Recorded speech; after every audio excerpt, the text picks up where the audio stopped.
चलिए देखते हैं कि 3√5x² प्लस 25x है माइनस 10√5 इज इक्वल टू 0 है।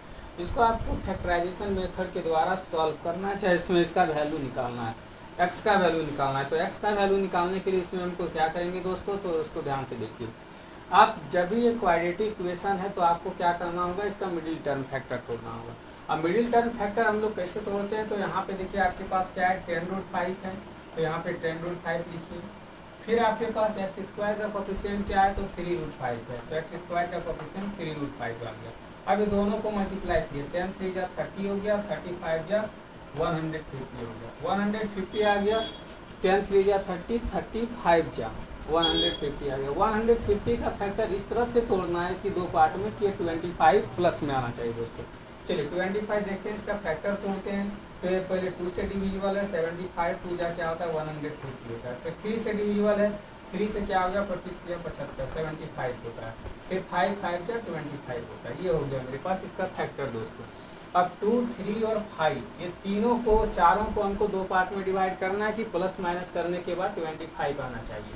तो देखिए कैसे आता है, 5 3 जा 15 और 5 2 जा 10। 15 और 10 यदि लेते हैं तो यहाँ पे मेरे पास क्या करते हैं, -15 और -10 यदि ले लेते हैं तो मेरे पास हम देख रहे हैं कि -25 आता है। लेकिन हमको क्या चाहिए दोस्तों, +25 चाहिए। अब +25 लाने के लिए और दूसरा उपाय हम क्या कर सकते हैं, ये तो नहीं आएगा कि -15 -10 मेरे पास -25 हो जाता है। लेकिन क्या चाहिए हमको, +25 चाहिए। अब दूसरे तरह से फिर हमको सोचना है, कैसे सोचेंगे, तो देखिए 5 3 2 जा 6 6 5 जा 30।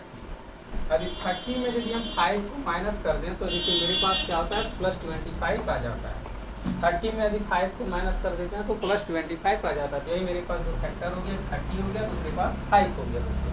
चलिए 30 और 5 आ गया। अब इसको हम लोग क्या करते हैं, फैक्टर में तोड़ते हैं।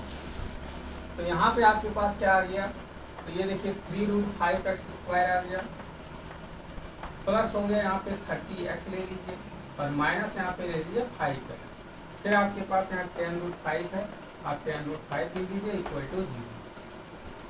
अब ये दोनों को क्या करना है, 1 2 3 4 पेयर हो गया, 4 पार्ट हो गया। 4 पार्ट में दोनों का आप पेयर लगा लीजिए। 3√5 हो गया ये, फिर यहाँ पे x² आ गया, प्लस यहाँ पे क्या आ गया 30x आ गया। यहाँ पे माइनस देखिए दोस्तों, माइनस को कॉमन लीजिए तो आपके पास यहाँ 5x आ गया, प्लस यहाँ पे आ गया 10√5 इज इक्वल टू हो गया 0। यहाँ से क्या कॉमन आएगा मेरे पास, तो कॉमन लेने के लिए देखिए आपको 3√5 को यदि हम कॉमन ले लेते हैं दोस्तों, 3√5 को यदि हम कॉमन ले लेते हैं तो 3√5 को कॉमन लेने को x भी ले लेते हैं तो मेरे पास यहाँ x बचेगा। और यहाँ पे आपके पास क्या बच जाएगा, तो 3 है, 3 10 जा 30 होता है दोस्तों। 3 10 जा 30, 3 10 जा 10 को यदि 5 पे लेते हैं तो 5 2 जा होता है, 3 10 जा हो गया। जैसे देखिए 30 का फैक्टर तो 3 10 जा 30 हो गया, फिर 2 से करेंगे 2 5 जा 10 हो गया। अब 5 का भी यदि करेंगे तो मेरे पास √5 और √5 हो गया। यहाँ पे देखिए 3 और √5 मेरे पास आ गया, बचा क्या 2√5 बचा। तो यहाँ पे हम क्या लिख सकते हैं, +2√5 यहाँ पे 2√5 माइनस यहाँ से यदि आप 5 को कॉमन लेते हैं तो 5 को कॉमन ले लीजिए, फिर आपके पास यहाँ बचेगा x + 2√5। अब ये इक्वल टू हो गया 0।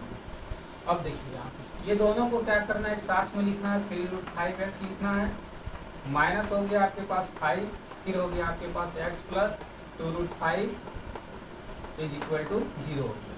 अब आपको क्या करना है कि x का वैल्यू निकालना है, तो फिर आप इसको लिखिए 3√5 x - 5 इज इक्वल टू 0 आ गया। और दूसरा हो गया आपके पास x + 2√5 इज इक्वल टू 0। तो यहाँ से 3√5 x इज इक्वल टू हम लिख सकते हैं 5, तो x बराबर क्या हो गया 5/3√5। ये पहला x का वैल्यू आ गया। दूसरा यहाँ देखिए x का वैल्यू क्या हो गया -2√5। यहाँ से हम क्या कर सकते हैं, √5 से यहाँ पे कैंसिल कर सकते हैं, तो x इज इक्वल टू क्या हो गया √5/3 और दूसरा हो गया x इज इक्वल टू -2√5। यही आपका आंसर होगा दोस्तों। इस टाइप का प्रॉब्लम को हम ऐसे सॉल्व करेंगे। यदि आपको ये बोलेगा कि फैक्टराइजेशन मेथड से सॉल्व करना है, फिर आप यही मेथड अप्लाई करके इसको सॉल्व करेंगे और इसमें x का वैल्यू फाइंड करेंगे।